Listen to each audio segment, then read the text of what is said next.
Welcome to Ratna Kovind kitchen. இன்றைக்கி நம்ம என்ன பார்க்க போகிறோன்னா கத்திரிக்காய் பிரியாணி தான் பார்க்க போகிறோம்.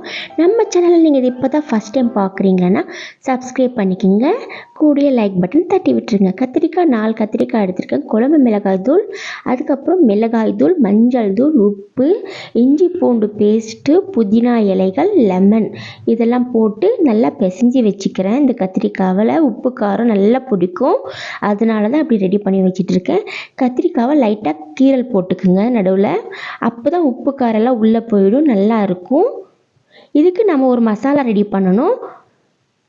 அன்னாச்சி பூ 2 போட்டிருக்கேன், பட்டை 1 துண்டு, மிளகு 10 போட்டுக்கலாம், லவங்கம் 3 இல்லை 4 போட்டுக்குங்க, பெரிய சீரகம் சின்ன சீரகம் 2மே 1/4 ஸ்பூன் போட்டுக்கலாம்.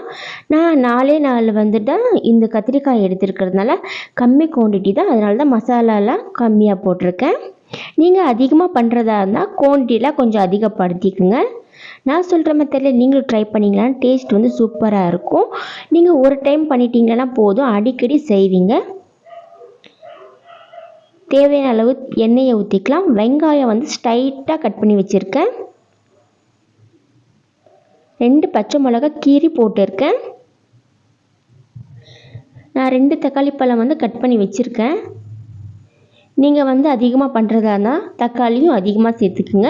நான் கொஞ்சம் குவான்டிட்டியில் தான் பண்ண போகிறேன். 100லேருந்து 150 கிராம் ரைஸ் தான் இதில் நான் வேக வைக்க போகிறேன், அதனால் எனக்கு இந்த குவான்டிட்டி வந்து கரெக்டாக இருக்கும்.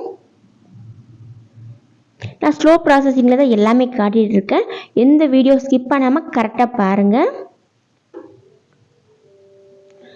தேவையான அளவு உப்பு போட்டுக்குங்க.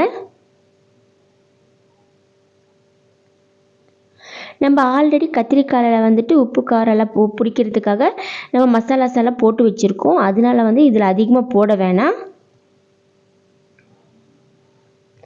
பாருங்கள், அந்த மிக்ஸியில் அரைச்சி வச்சுருக்கோம்ல அந்த மசாலா வந்துட்டு இதில் ஆட் பண்ணிக்கலாம். அதிலே மஞ்சள் போட்டிருக்கோம், பத்தலைன்னா இதுலேயும் ஆட் பண்ணிக்கோங்க. காரம் கம்மியாக இருந்தாலும் நீங்களே இதில் காரம் அதிகமாக படுத்திக்குங்க.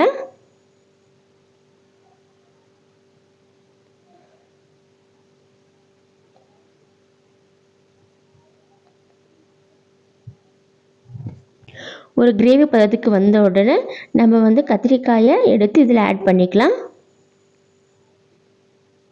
பாருங்கள், கத்திரிக்காயெல்லாம் சூப்பராக ரெடி ஆகிடுச்சு. இதில் நம்ம போட்டுட்டு ஒரு விசில் 2 விசில் விட்டு எடுத்தோம்னா நமக்கு சூப்பரான கத்திரிக்காய் பிரியாணி ரெடி ஆகிடும்.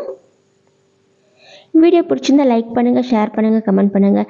நம்ம சேனலை மறக்காமல் சப்ஸ்கிரைப் பண்ணிக்கோங்க ஃப்ரெண்ட்ஸ். தேங்க்ஸ் டு வாட்சிங். தொடர்ந்து எங்களுக்கு சப்போர்ட் பண்ணுங்கள்.